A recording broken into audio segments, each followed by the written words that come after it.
Finally विद्यार्थी मित्रांनो, MHT CET 2026 second attempt PCM group जी आपली आन्सर की येणार होती किंवा रिस्पॉन्स शीट ज्याला आपण म्हणतो, तर त्याच्या ऑफिशियल सीईटी सेल कडनं डेट चालल्या आहेत. मी डायरेक्टली तुम्हाला एका नोटीसवर घेऊन जातो आणि त्या ठिकाणी तुम्हाला डेट समजतील आणि त्याच्यानंतरची जी काही प्रोसेस आपल्याला करायची आहे त्या सर्व प्रोसेस तुम्हाला इन डिटेलमध्ये मी सांगणार आहे. त्याच्यामुळे हा व्हिडिओ तुम्ही शेवटपर्यंत पहा आणि चॅनलवर नवीन असाल तर चॅनलला नक्की सबस्क्राईब करा. आता फर्स्ट ऑफ ऑल डायरेक्टली आपण MHT CETच्या वेबसाईटवर जाऊया. आजच ती नोटीस जनरेट झाली आहे. ओके, महासीईटी असं मी सर्च केलंय. त्याच्यानंतर फर्स्ट वेबसाईट मी ओपन करतोय. त्याच्यानंतर जर आपण डाउनलोड सेक्शन मध्ये गेलो, नोटिसेस मध्ये गेलो, ओके, तर या ठिकाणी जर आपण पाहिलं, ओके, ही जर सेकंड अटेम्प्ट ते second notice MHT CET 2026 PCM group public notice submission of candidate grievances objection raising schedule. Okay, तर डायरेक्टली आपण आता नोटीस मी डाउनलोड करतोय. या ठिकाणाहून तुम्ही ती नोटीस डाउनलोड करू शकता. आता ही पहा, या पद्धतीची ही नोटीस असते. ओके, आता याच्यामध्ये आपल्याला महत्वाची गोष्ट काय आहे, तर महत्वाची गोष्ट म्हणजे या डेट्स आहेत. आय होप की तुम्हाला या डेट्स वगैरे दिसत असतील. हा, डेट्स दिसत आहेत.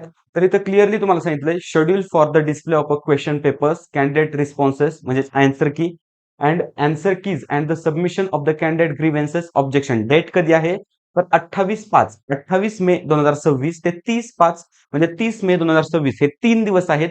या 3 दिवसामध्ये काय काय होणार, की आपल्याला आपली आन्सर की पाहता येणार, म्हणजे आपलं रिस्पॉन्स शीट जे आहे तर ते पाहता येणार, ते डाउनलोड करून ठेवता येणार. आणि आणखीन महत्वाची गोष्ट म्हणजे काय, जर आपल्याला एखादा पर्टिक्युलर क्वेश्चन चुकीचा वाटतोय, ओके, किंवा काही शंका असेल तर आपण तिथं समथिंग एक फीज, ओके, ₹1000 फीज आहे पर क्वेश्चन, तर ती पे करून, ओके, ₹1000 पर क्वेश्चन जी फीज आहे तर ती पे करून आपण ग्रीव्हियन्सेस किंवा आपलं जे ऑब्जेक्शन आहे ते रजिस्टर करू शकतो, रेज करू शकतो.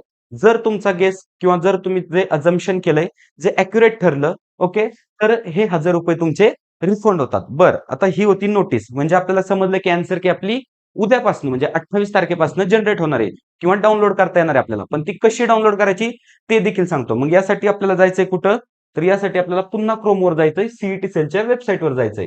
बरं, आता मी सीईटी सेलच्या वेबसाईटवर आलो या ठिकाणी, बरोबर. आपल्याला आपला प्रोफाईल लॉग इन करून घ्यायचा आहे. मग तो कसा करायचा, या सीईटीज मध्ये जायचं, 2026-27 इथं जायचं आणि त्याच्यानंतर तुमचं रजिस्टर्ड ईमेल आयडी आणि तुमचा जो पासवर्ड आहे तो इथं टाकायचा. आता रजिस्टर्ड ईमेल आयडी मी टाकलाय आणि इथं या स्टुडंटचा पासवर्ड मी टाकतोय. ओके, आता या स्टुडंटचा पासवर्ड मी इथं एंटर केलाय. बरं, एंटर केल्यानंतर तुमचा प्रोफाईल या पद्धतीने लॉग इन होईल, बरोबर. आणि आपले जे काही प्रोसेसेस वगैरे असणार आहे, कॅप रजिस्ट्रेशन वगैरे, तर सर्व या वेबसाईटवरच होणार आहेत. बरं, पण जर खाली आलो इथं, तर ऑब्जेक्शन ट्रॅकर या नावाचं एक सेक्शन आहे. इथं क्लिक करायचं आपल्याला आणि त्याच्यानंतर तुम्हाला तुमची आन्सर की उद्यापासनं इथं जनरेट झालेली दिसेल. आता या हे पहा, MHT CET PCM 2026 अटेम्प्ट 1, तर यासारखं फोल्डर येणार MHT CET PCM 2026 अटेम्प्ट 2 आणि तिथं आपल्याला क्लिक करायचंय आणि तिथं क्लिक केल्यानंतर आपली आन्सर की ओपन होईल. आता पहा, मी जर पहिली आन्सर की ओपन करायला गेलो तर ती आन्सर की होत नाही. मग त्यासाठीच आपल्याला महत्वाची गोष्ट अजून एक काय करायची, ती म्हणजे तुमची आन्सर की तुम्हाला डाउनलोड करून ठेवायची आहे. आता MHT CET PCM ची फर्स्ट अटेम्प्टची जी आन्सर की आहे, तुम्ही कितीही प्रयत्न करा ती आता डाउनलोड होणार नाही.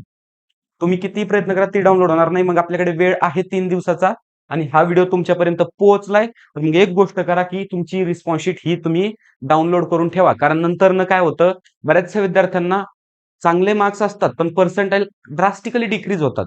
मग त्यावेळेस आपल्याकडे काहीतरी प्रूफ हवा आहे. मग त्यासाठी आपल्याला रिस्पॉन्स शीट पाहिजे.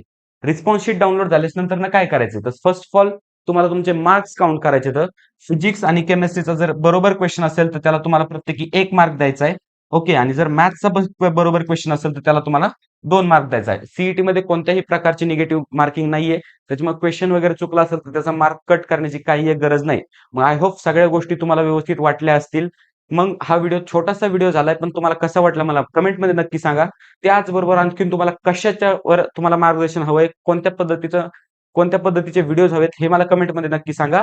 आणि महत्त्वाचं म्हणजे चॅनलवर नवीन असेल तर चॅनलला नक्की सबस्क्राईब करा. All the best.